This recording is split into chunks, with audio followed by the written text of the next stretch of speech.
Heil og sæl. Í þættinum í dag ætlum við að ræða hjónabandið.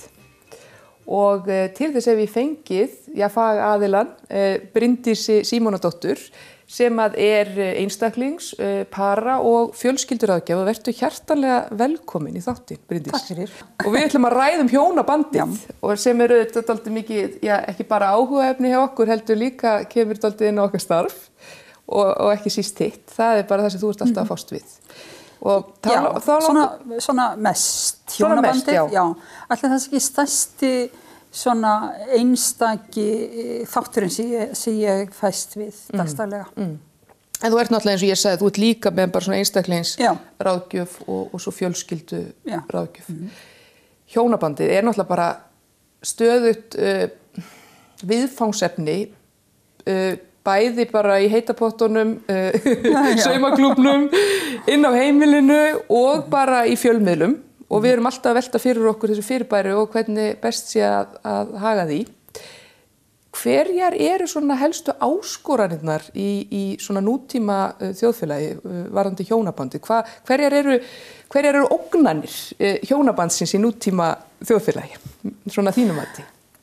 Já, ógnirnar eru margar. Það verður að segjast eins og að þær eru fjalla til dæmis, þær eru snúast það að tveir einstaklingar koma saman og ætla að stofna til hjónabands og þau koma með hvort sitt mynstrið úr sínum fjölskyldum og þau koma sem sagt með fulla bakpoka af hinn og þessu og ætla svo að slá upp tjaldi og þá kemur í ljós að það kannski vantar eitthvað í annan bakpokan eða það of mikið af einhverju í hinu bakpokanum og þá þurfum við svona að reyna að finna út hvernig fáum við þetta til þess að ganga allt upp og þetta verið fínast útilega.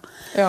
Og þannig að það kannski svona númer 1 þetta að þannig koma tveir ólíkir einstaklingar að. Annað að það þetta mjög margt breytt frá því að okkur datt þessi hugmynd í hug að það gæti verið gott að pörin væru saman við albörn og vera saman í hjónabandi allt lífið. Það mjög margt breytt síðan þá og það sést kannski best í skilnaðartölum að það eitthvað sem við þurfum að skoða betur í þessu. Og það sérstakt að við skulum vera með fyrirkomulag sem gegnumgangandi hjá okkur öllum sem að heppnast ekki betur en svo að meira en það eru svona 50-60% allra þeirra sem að gera tilraun til þess að gera þetta saman með þessum hætti, það leysist upp.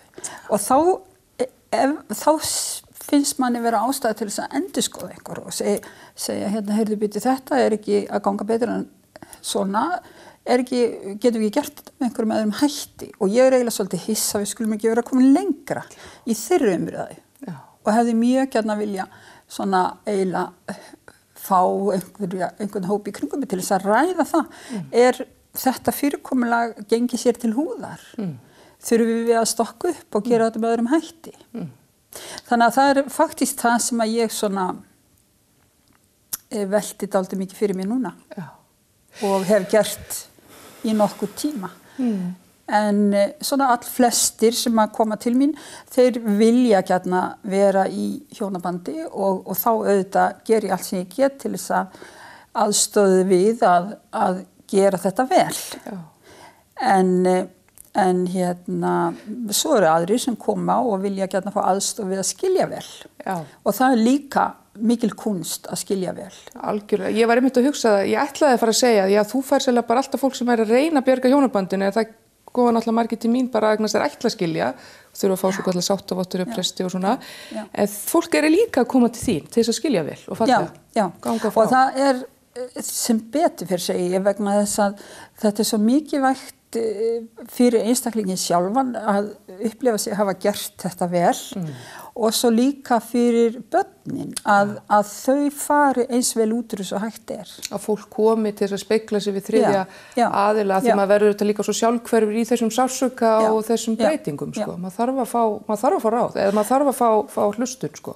Já, og líka þetta þegar ég búin að vera í þessu áratugi og hef náttúrulega þar af leiðandi komið mér upp svona verkværabanka það svona hvernig maður leysir þetta með bestum hætti og á sem svona sársauka minnstan hátt. Já.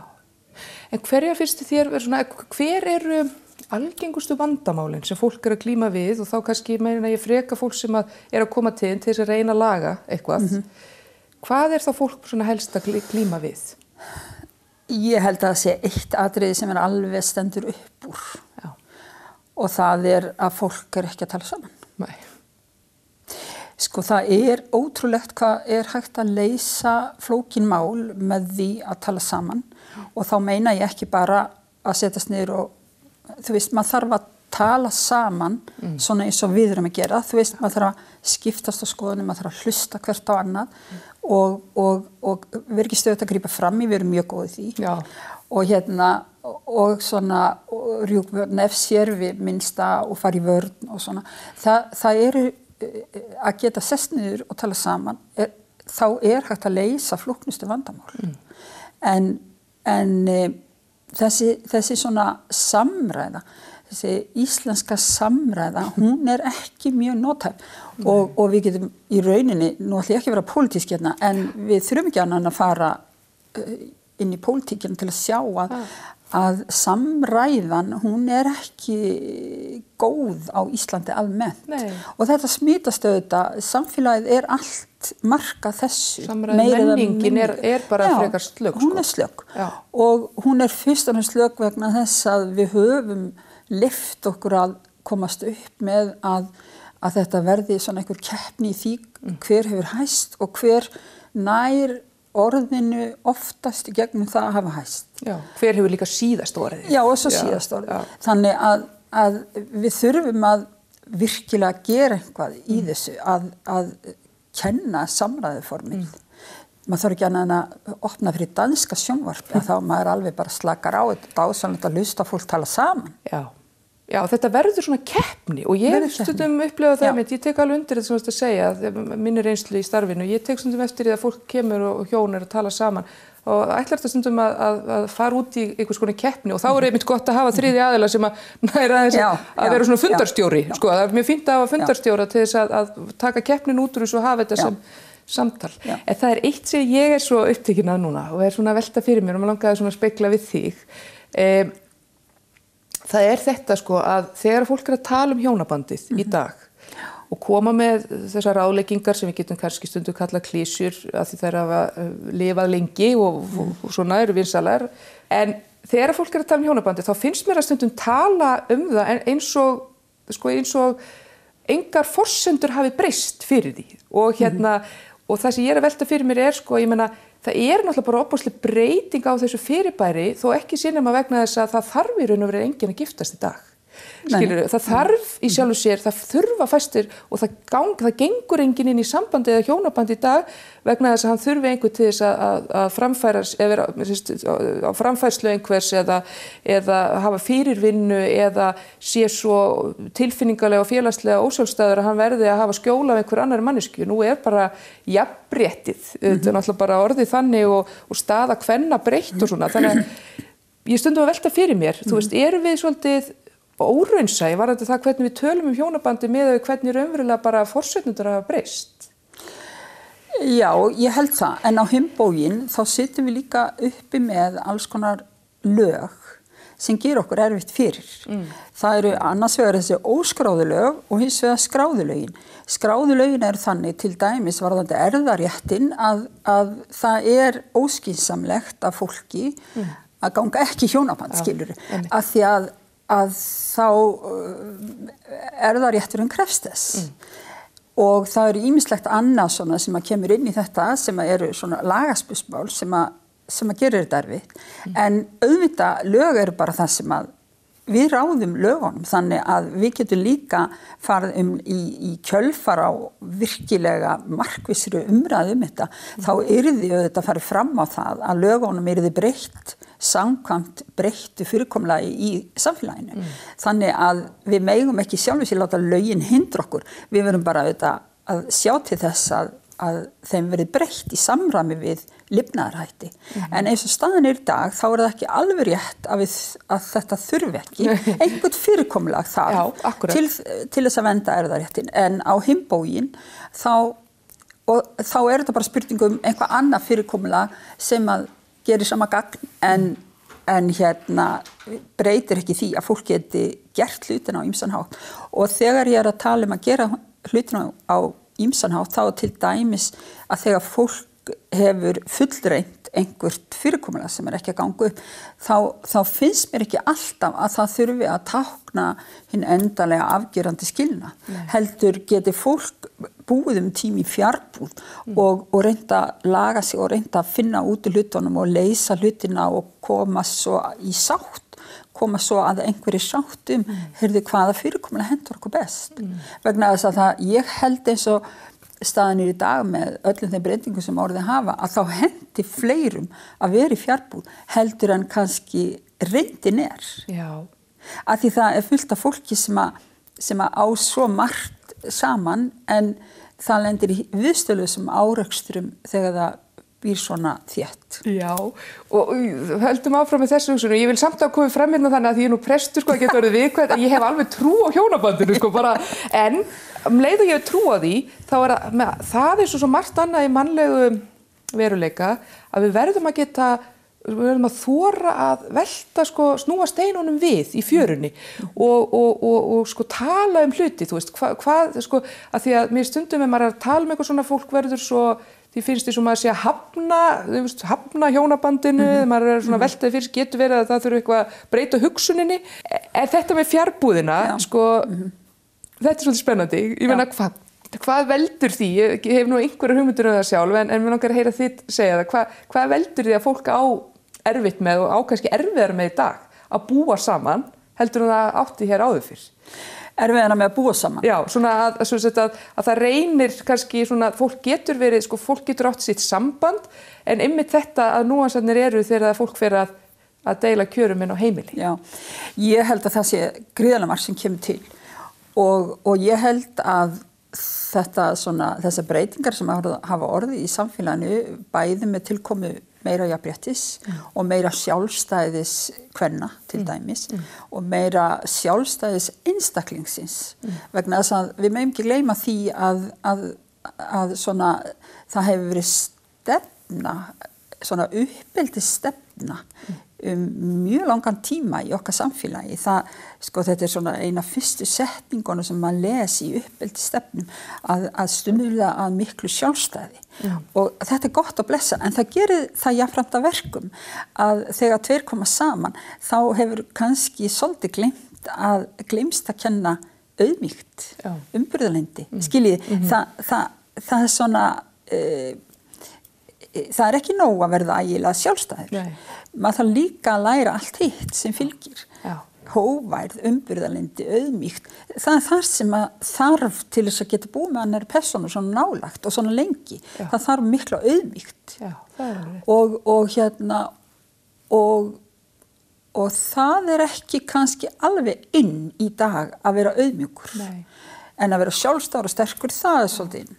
Það alveg rétt. Auðmýktin líka kannski svolítið misskilið hugtak í dag. Það kannski þýðir einhvern veginn meira einmitt að það snúi að því að skríði fyrir fólki eða einmitt En það ekki svo auðmýkt síðan við. Heldur meira þetta að í ásinn að geta gefið eftir og upp að auðvitað vissu marki en að geta sem sagt komist að svona niðurstöðu sem fólk getur verið sátt. Mæst miðri leið, það er svolítið áskorun og nútíma maður stendur. Og það þarf mikla málamiðlanir, það þarf gríðarlega mikla málamiðlanir í dag. Það svo margt sem að þarf að gaf stöðu til og það svo margt sem að þarf að svona, og tíminn naumur því að bæði hjónin vinna úti og svo það börnin og svo það heimili og svo allt þetta tíminn oft naumur. Og þess vegna hefur fólk oft ekki tíma til að tala saman, en svo þetta þegar uppi staði ekki alltaf spurningum það að hafa tíma til að tala saman, heldur hitt að gefa sér hann, taka þennan tíma og segja börnunum, nú það mamma og pappi sem að tala saman. Þið sjáum ykkur sjálfa með hann. Og bara taka þennan tíma, setjast niður, fara yfir skipulagið, fara yfir hvernig getum við gert okkur þetta sem léttast, þannig að þetta sé sem minnst kaotískt og svona sagt vera saman það. Skipta með sér verkum. Hérna, einhvern tímann heyrði ég man ekki hvort ég las það einhvers staðar, að svona samkvæmt einhverjum rannsóknum og hérna könnunum, að þá væri það þannig að konur væri svona yfir höfuð óhamingjusamar í hjónaböndum heldur en kallar. Hefur heyrt þetta? Heldur þessi eitthvað til í þessu? Já, ég hugsa að það sé að einhverju leyti þannig. Það að segja að ég held að þetta form, hjónaband, þetta form hendi köllum að mörgu leyti betur heldur en konum. Og þá á ég við að þetta form hjónabandsins svona einhver ferkanta form og ef að hlutirnir eru svona nokkurn veginn svona ganga upp innan formsins, þá eru þeir oft mjög sáttir. En konurnar aftur á móti eru ekki svona í laginu. Þannig að þeim hendar oft svona miklu meira abstrakt form og finnst mér. Nú ég bara að tala út frá því svona sem að ég hef tekið eftir í mínu starfi. Þannig að það oft sem að þær sakna einhvers og sakna samsagt mismunandi hluta sem þær vilja gjarna hafa inn í sínu hjónabandi sem meira svona abstrakt eða meira á tilfinningalegu sviði sem svolítið út fyrir það sem að karlar eru almennt að hugsa um. Fyrir þeim þetta meira svona einhver stofnun sem þarf að fungera og þarf að ganga upp oft á tíðum. Nú ég ekki alls ekki að alhæfa, en þetta eitthvað svona sem að maður bæði heyrt og kannski svolítið ímyndar sér, ég sjálf svona út frá samtölum við fólk, ef ég svona skoða, manni finnst svona svolítið, að það geti verið þannig að kallmenn séu oft tregari til að gangi í hjónaband eða festa sig, í sambandi. Og tregari úr því. Og svo aftur tregari úr því þegar þeir eru loksins komnir í það, að þá eru þeir bara búnir að ákveða að þeir ætla að vera í þessu og það er bara að ganga upp og kannski finnst stundum svolítið skrítið, af hverju, ég nú bara búið að finna þetta jafnvægi, og þá finnst konum líka stundum oft bara að þetta orðið svo leiðilegt, af því það er einhvern veginn, vantar einhvað, meira abstrakt. Já, það vantar eitthvað, Þetta, ég held að þetta sé alveg dálítið góð lýsing. En en hvernig samt allir köllum líði, það sem ég hef smá áhyggjur af það að auðvitað eru bara konur sterkari, hafa sterkari stöð í dag í samfélaginu sem betur fer, heldur en að við höfðum fyrir einhverjum áratugum. Og ég að velta því svolítið fyrir mér áhrif þess á hjónabandið, þetta fyrirbæri hjónaband, að ég að hugsa hvort að samfélagið geri köllum og tíðarandinn geri köllum það svolítið erfitt að vera í hjónabandi með sterkum konum. Hvort að það sé, þeir gætu alveg verið það ef það væri einhvern veginn tíðarandinn leyfði það, eins og maður segir innan gæsalappa, en að það sé svona ógnun við hjónabandi þegar konan er kannski með hærri laun eða sem sagt, þú veist, gengur eitthvað betur, meira á opinberum vettvangi eða hvað eina sem það hvað segir það? Nú ég náttúrulega búin að vera að vinna við þetta í 26 ár. Já.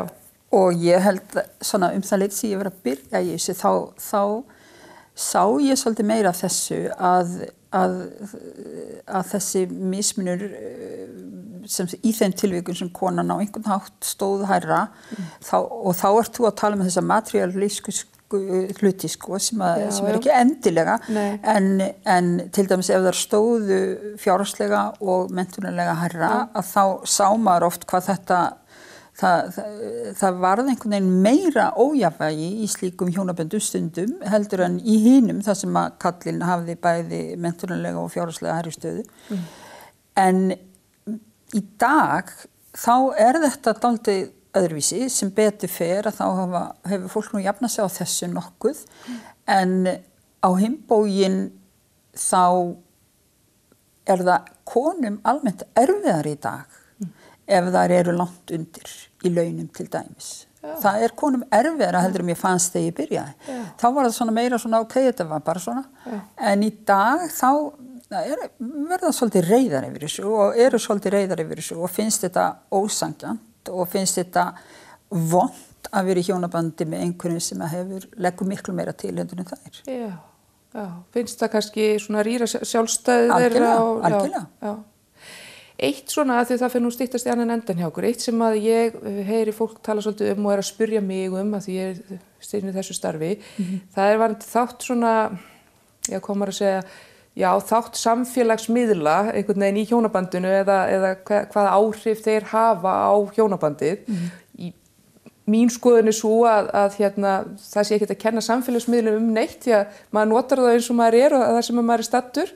En einhverja ógnanir samt að þínu mati og finnur þú fyrir því í starfinu að Facebook og allt þetta sé að ógna hjónabandinu? Ég myndi nú kannski ekki segja beinlínis þannig og ég veit ekki alveg hvað þetta höfða til sem ógn en á hinn bóginn að þá absolutt ógn í þeim tíma sem að fer í þetta sem að þá tími frá fjölskyldunni, það engin spurning og tími frá makanum, þannig að það ógn. En ef þú ert að hugsa að framhjáhald eða eitthvað þessar, þá þetta bara ein viðbót við möguleikana sem að fólk hefur, að það getur náttúrulega verið að aðra á þessum miðlum og svo framvegis. En ég tek undir það sem þú segir, ég meina, það ekki hægt að kenna Facebook það bara hver og einn tekur ákvörðun fyrir sig. En þegar fólk hins vegar að nota þessa miðla, það þarf að gera upp fyrir sig hvernig það ætlar að nota það, hvar eru mín siðferðismörk, hvernig ætla ég að nota þessa miðla og hvar eru mörkin sem að segja mér, ég held mig hér, ég fer ekki út fyrir þessi mörk bara vegna þess að ég í hjónabandi eða vegna þess að ég vil ekki leika þennan leik og það verður hver og einn að gera upp við sig. Hver er þín skoðun á því varðandi svona notkunar, hvar myndir þú draga mörkin sjálf og hvað finnst þér að fólk eigi ekki að gera þegar það á Facebook? Ég held að það sé nauðsynlegt þegar fólk að nota þessa miðla að setja sig alltaf í spor maka síns. Að myndi ég, ef ég væri, ef að maki minn væri að tala svona við einhvern af hinu kyninu út í bæ, myndi það henda mér. Ef það nei, þá gerir maður það ekki. Það bara þannig. Ég held að maður verði svona að nota þetta viðmið. Ekki bara að spyrja sig, þetta í lagi? Já, þetta í lagi, ég ekki að gera neitt. Ég ekki að ég ætla mér ekkert með þetta, en það ekki nóg. Maður verður að spyrja sig hvernig myndi maka mínum finnast að sjá þetta ef hún sæi eða hann sæi þetta sem ég að skrifa. Og ef að það á einhvern hátt pínlegt, þá stoppar þú ferð ekki þangað. Nei, það gott viðmið. Og þá auðvitað hægt að segja, það ekki allir sem getur sett sig í spor annara eða spor makans eða eitthvað. En þá þarf fólk að setjast niður líka og auðvitað þarf fólk hvort heldur sem að setjast niður og ræða málin. Hvaða viðmið höfum við? Hvað viljum við? Sumir hafa farið út í að vera með sameiginlega Facebook. Ég ekki alveg viss að það sé endilega svo skemmtilegt. Ég segi fyrir mig ef við varum vinkonur á Facebook að þá myndi ég ekki vilja ræða við þig mín mál vitandi það að maðurinn væri með líka. Þannig að þið vitið, það svona. En það verður maður líka að fá að vera einstaklingur í hjónabandi. Já, það mjög mikið vegt.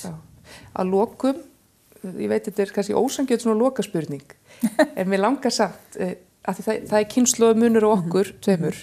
Hver munurinn, hver finnst þið vera stærsti munurinn á minni kynslóð, þinni kynslóð varðandi svona afstöðu til hjónabandsins? Já. Ég náttúrulega af hippakynslóðinni. Þannig að mér finnst þið af þinni kynslóð.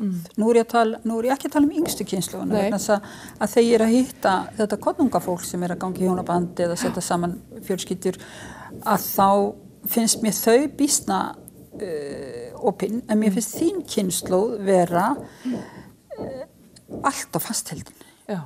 Og bara mér finnst þið vera mjög fastgróin í ykkar hugmyndafræði hvernig hlutinir eiga að vera. Og það finnst mér vera áhyggjuefni vegna þess að við þurfum ykkur til þess að vera með í þessu. En það mín kynslóð sem að sko er hérna berjast út úr hérna í sambandi við lífeyri til aldraða og allt þetta. Skilurðu, þessi kynslóð, þessi hippa kynslóð, hún náttúrulega þrælast í gegnum lífið og alltaf með uppreisn og alltaf að gera einhverja breytingar og núna bara harðneita þau að fara inn á elliheimili og allt þetta og vilja bara hafa sína peninga í sínum vasa og ekkert múður og berjast fyrir því og það er flott og það er gott en þið fylgir ekki með, hvar eru þið sem við ólum upp? Akkur eru þið ekki með okkur í að breyta samfélaginu? Þetta er verkefni sko næsta þátt, við erum að gera þáttaröð en mér fannst þetta nefnilega, ég vissi að ég ætti að spyrja þessar spurninga, þetta er nefnilega spennandi viðfangsefni, en Bryndís Símonardóttir, takk fyrir komuna. Takk fyrir að fá að koma. Og áhugavert að spjalla þetta og við kveðjum hérna í dag og sjáumst aftur í næstu viku. Takk fyrir samfylgdina.